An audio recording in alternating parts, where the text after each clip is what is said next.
नमस्कार फ्रेंड्स, तर आज मी बनवणार आहे सुका कोलिम. त्यासाठी लागणार आहे हे सुका कोलिम आहे. हे मी स्वच्छ धुवून घेतलं आहे. त्यानंतर हे टोमॅटो घेतला आहे एक चिरून, कांदा घेतला आहे आणि हे आमसूल म्हणतात त्याला, लसूण. तर आता मी लसूण टाकून घेतलं आहे. त्यानंतर लसूण चांगलं टाकून आहे.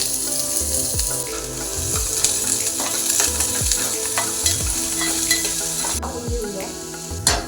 आता यात आपण आमसूला घालून घेऊया.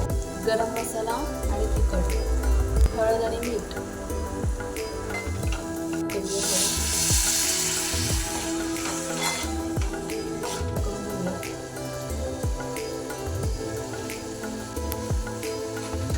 व्यवस्थित मिक्स करून घेऊया.